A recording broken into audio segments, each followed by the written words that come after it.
is so insane. I'm just going to get right into it because I can't even believe it. There's so much to unpack here.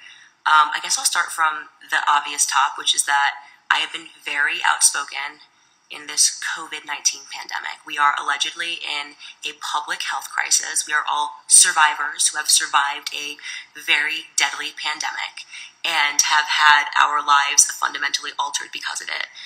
Part of my outspokenness, if you will, is that I have been very clear that I have made a personal decision for me and my family not to get the vaccine.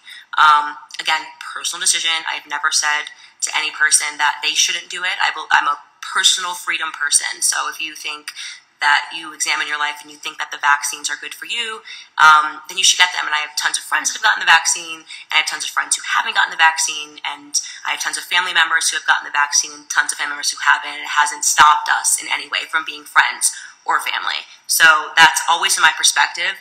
And so as a result of me not getting the vaccine, and I know fellow COVID-19 vaccine havers can relate to the fact that they have created a bunch of barriers and hoops to jump through in terms of us having to constantly get tested for COVID to do anything. And I've just complied with it all. Like, I believe in individual freedom, but I also believe in small business freedom. So if there's a small business that is really concerned about COVID-19 and they say, well, you know what, in order for you to attend our event, we want you to show proof that you don't have COVID because we don't want you to spread it. I'm happy to comply with that. I'm not happy to comply anywhere that requires that you show vaccination proof. I'm against showing papers to go in and out, and so as a result, I have pledged off going to New York or Los Angeles while they have these policies in place because I think they're totalitarian, and I don't think that your personal health is something that a private business owner should be asking you about. Anyways, so as a result, I probably have gotten literally something like 50 plus COVID tests since the beginning of this pandemic. And I recently, by the way, went to London. I came back from London last week. That's why I haven't really been on social media. I've been all in different sorts of time zones. And while I was in London, I literally had to get 3 COVID tests. So that's how, I'm just to paint a picture to you of how willing I am to get a COVID test to prove that I don't have COVID, despite the fact that I'm not willing to get the vaccine so I can have a card that allows me to move. And I've never been in trouble for complying if they tell you to wear a mask on a plane. I can follow rules or I can decide not to use that business. That's kind of my stance on it. So as a result, like I said, I probably now, because of how much I travel, have to get COVID tested maybe once every 2 weeks. And I typically go through my practitioner before I leave, and I get the results within 48 hours, and everything's fine. And no matter where I am, I have to figure out where I can locally get it if I'm not near my practitioner. So I am right now in Aspen, Colorado. Here we are. We're getting to the guts of this, okay? I'm in Aspen, Colorado, and my assistant, I said to her, I just found out, actually, because of timing, I should get a COVID test here for somewhere else that I have to be at that wants proof that I don't have COVID. And she's like, fine, total no problem. And she books a COVID test for me. Normal, not a big deal. So I'm assuming that we're going to have to go there, or the person's going to come here and swab me. Not very comfortable, but whatever. And my assistant comes to me, and her face is white, and she's just like, you are not going to believe this. We just received an email from the COVID facility that they are declining to give you a test because of who you are. I was like, this can't be real. There's no way this is real. I have to look at the email and see if this is in writing, because this can't actually be real, because that doesn't make sense. We're in a public health crisis. If I knew someone didn't get the vaccine and I worked for a COVID testing facility, I would obviously be happy that a person who had the vaccine was doing the right thing and complying by getting a test to make sure they didn't have COVID to spread it. Wouldn't it be common sense? Actually, wouldn't it also be common sense that if you work or operate a COVID testing facility, that the majority of people that you see are unvaccinated? That's the reason they're probably getting tested, because they're not requiring people that are vaccinated to be tested every 5 minutes. So this is weird. And so I take a look at the email, and it is literally the biggest heap of virtue signaling crap that I've ever seen in my life. First and foremost, I want to point out to the fact that this test was booked under my marriage name. So the test was booked under Candace Farmer. No way that raised red flags. This means that this facility actually actively Googled who was booking tests to see who they were, right?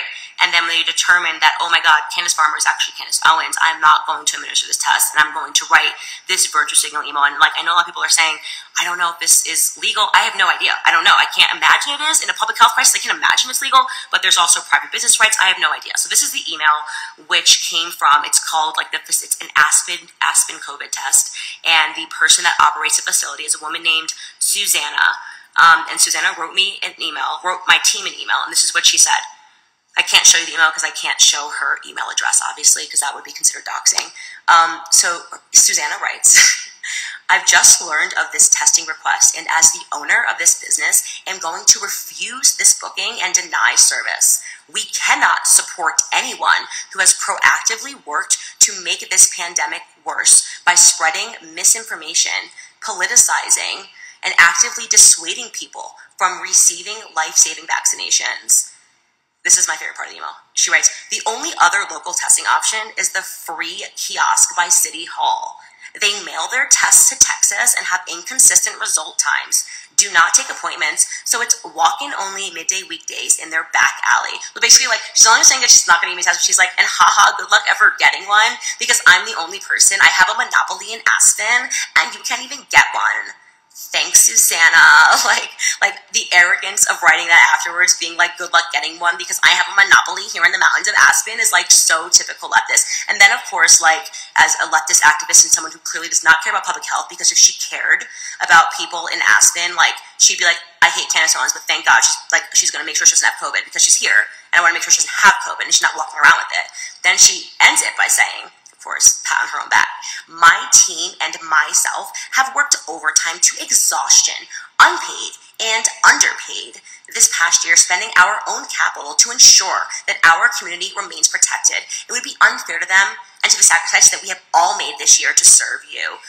Nobody stopped her in this ironic statement, obviously. You're saying you care about your community and you've worked to make sure that your community is protected. You have someone who's here in your community but is saying that they want to make sure they have COVID. They don't have COVID.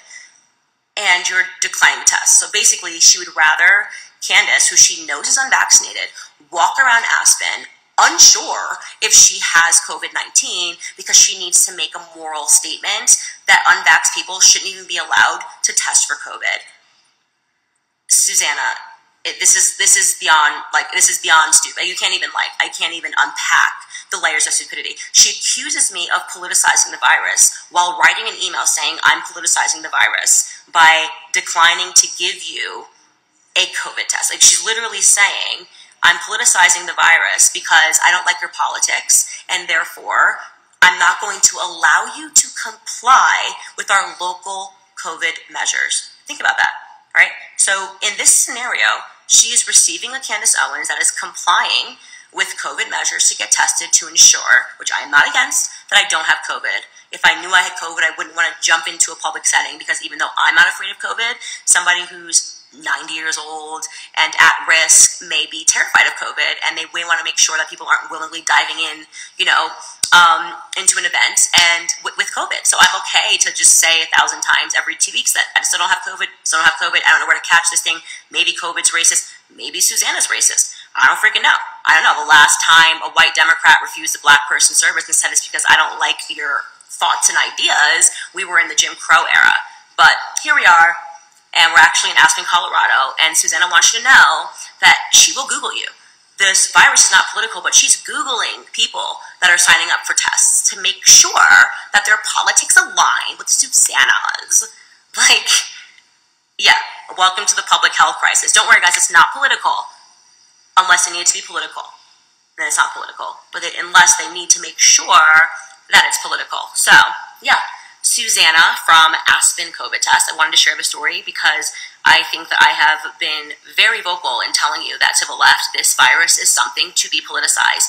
And we are now talking about someone who works in public health, who is declining to ensure that someone that in her community does not have COVID-19 because they don't like the fact that they have not gotten the vaccine. I guess I'll wrap this live by telling you guys that I still don't have the vaccine and I'm still not gonna get it, Susanna. It's just not what I want to do, but I will unfortunately find someone else to administer a COVID test, you absolute freak. And I will be sharing her email, taking out her email address, obviously. My stories for those of you that just cannot believe the story. Also my response, which I think was very amazing and very kind and very warm of me, will be on my stories. So stay tuned. Love you guys.